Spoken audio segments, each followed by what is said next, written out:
Science Slam. Learning is fun. Learning science All right. is great. Science Jam. Y'all ready for some science? You might have noticed that there seems to be somebody in the front that keeps holding up a sign.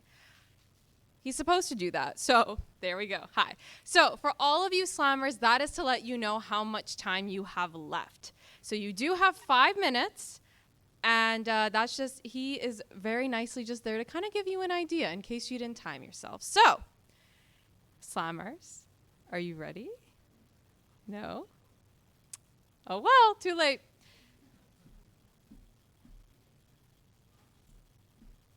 So we decided to be mean and pick names out of a hat to decide the order.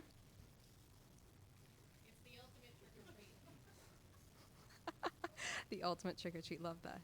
Oh, Lord, I didn't mean to do this. Alan Shapiro. Gotta put your name back in the hat. So, now see, Alan, you sent me your bio too late, so now I have to go on my phone and look like I don't know what I'm doing. That's okay. But Alan Shapiro is a Vancouver-based water and sustainability consultant and instructor in BCIT School of Business. Alan is a giant nerd and never stops talking about water. So audience beware. You can find Alan on Twitter at @watercom. Honestly, it's a little bit shameful that I had to read that because I've known you for so many years.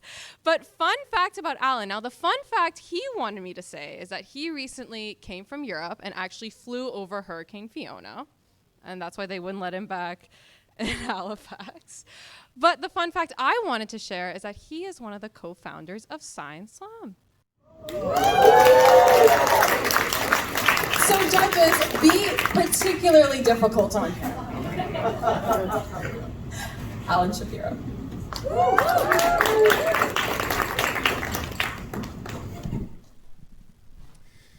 Hey everyone. So it's been a while since I've been on a Science Slam stage, and the last time I was here I was wearing this blue hat, which is my water hat. Now since I'm here to talk about water again, I feel the need to put it on. I've also, in the time that I've been away from the Science Slam stage, acquired this really handy recycled sugar cane water bottle, which is on brand blue. So that is my way to convince you that I'm coming here as an authority to talk to you about all topics water today. But I'm here to convince you that the climate crisis is actually a water crisis. That's what I've been spending a lot of time thinking about and working on in the last year. Why? When you think about the sectors that come to mind when we think about climate change and big greenhouse gas emissions, you might think about oil and gas. That's a quarter of our Canadian greenhouse gas emissions. You might think about transportation. That's roughly another quarter. And then down the list from there, we've got building sector, we've got agriculture, we've got heavy industry, we've got electricity. Water doesn't show up anywhere. But globally, water is responsible for more than 10% of our emissions footprint. So how is it that we have this massive blind spot? 10% in Canada would be our third biggest emitting sector. And it's because we tend to think about the world in the form of economic sectors. We make policy about mining, we make policy about oil and gas. We don't really spend a lot of time making policy about water, and yet water underlies almost every one of our major sectors in Canada.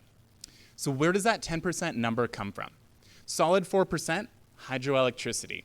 When we make reservoirs, we tend to flood valleys with organic material like forests in them. And what happens is that material starts to break down. When it breaks down, it releases methane.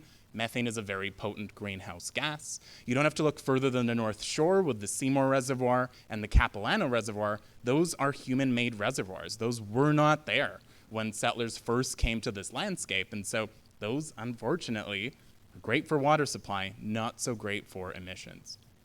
Another 2% is rice paddy irrigation. The world grows a lot of rice. Same issue. We flood fields when we grow rice, and when we flood fields, we end up with a lot of organic material submerged. You now know methane being released. It's a problem. Now, another 2% is closer to home. Every time you turn on your tap or flush your toilet, there's a lot of energy required to treat the water and move the water for you to be able to do that. So think about it. Water is being treated, water is being pumped to your home, then waste is being treated and pumped away from your home, right? That takes a lot of energy. And for most cities in Canada, like Vancouver, that's up to 40% of all of the energy used in Vancouver goes to treat and move water around. So it's a massive amount of energy. And we're really, really bad at it. Part of it is because no one wants to pay taxes for water. And if you live in a condo, like most of us in Vancouver, you don't pay for water at all. So in the city of New York, where I used to live, for every liter of water that comes out of your tap, 1 liter of water is lost. Treated water is lost, leaking through the pipes. So we actually treat 2 liters of water in New York for every 1 liter that makes it out the other side. So it's super, super inefficient. Now on the other side, you might have heard it said that if climate change is the shark, water is its teeth. And that's because a lot of the ways that we feel climate change is through water. This has been the summer of drought, right? You only had to turn on the news to see Southwest US, Europe, China, rivers drying up, right? Drought is a major way in which we're feeling climate change. Flooding, the exact opposite, happening at the same time, right? Pakistan had major flooding this year, and in recent memory, the Lower Mainland, right, had huge floods last fall, also driven by climate change. The third one is extreme weather. Hurricane Fiona, which I had the privilege of flying over. Rainfall, storm surge, so a lot of water-related impacts there. So what do we do about that? Funny enough, nothing really. Just listen to scientists, because it turns out scientists have been talking about Earth systems interacting for a very long time. So while on the one hand it might be easier to make policy about oil and gas and policy about mining, in reality, a water crisis, a biodiversity crisis, a climate crisis is all part of the same big picture. So the next time you turn on your tap and the next time you flush your toilet, think about the fact that this is like a little microcosm of all both the planetary cool science happening and also most of the issues we face happening in your bathroom as it happens. Thank you.